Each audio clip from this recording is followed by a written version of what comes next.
Step 1 of the 12-step checklist to high-performance marketing, establishing your goals.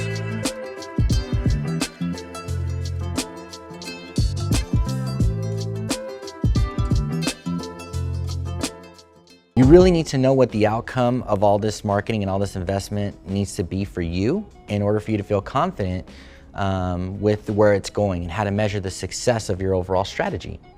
Goals for every organization are different, and we're going to go over some of those examples. But the first thing is, don't just state a goal and with no plan on how to hit it. Be as detailed as possible of what that outcome looks like. The more communication, the better for your existing team or your external team to understand all the various integral pieces they need to hit or accomplish, or measurements or stats they need to hit in order for them to achieve that outcome, okay? So let's take a look at a first goal, right? Which is just to make as many sales and as much ROI as possible by any means necessary. And you want to do that because you feel that your existing clients have a lot of untapped opportunity. Maybe they only have 1 or 3 solutions that they bought from you from your solution stack. And you've realized that if all your clients were to buy everything you have, there's probably millions of dollars in revenue sitting right there. So if that's the case, you may want to do an aggressive plan to cross-promote the different services you have, right? How you do it, we'll talk about that later on in the series, but it'll just kind of depend on budget and what your appetite is for the cost of lead acquisition. Pros of doing this is you can make some quick ROI and turn around some money really quickly.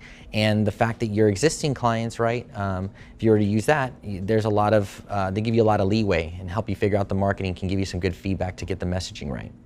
The other thing too is you got to just worry about, I say one con with that strategy is that you don't want to come off too salesy or too pushy, that everything that you send out from your inbox is an ad. Right? Because that, no one likes to be spammed with advertisements all day long. So you can dwindle your subscriber base pretty quickly that way.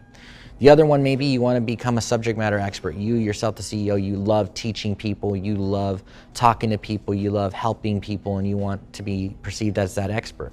If that's the case, that's fine, right? You may want to figure out what ways between PR, media, and various other vehicles we can talk about too, to make sure that you're sending out and giving away your expertise in as many ways as possible.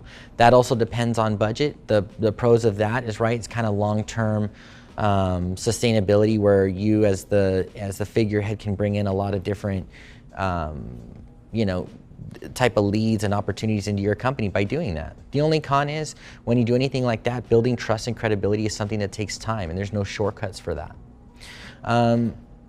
Step 3, or goal number 3 is an example.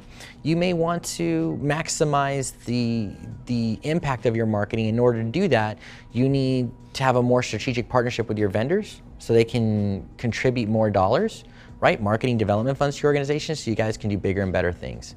If that's the case, you may want to be able to understand how to build an accurate plan, how to build a pro forma, and just more so how to talk to your vendors and share with them what you're doing, how you're going to measure the success of that, what's in it for them, so you can maximize the amount of money that they give you, so that you can make even a bigger splash into your marketing.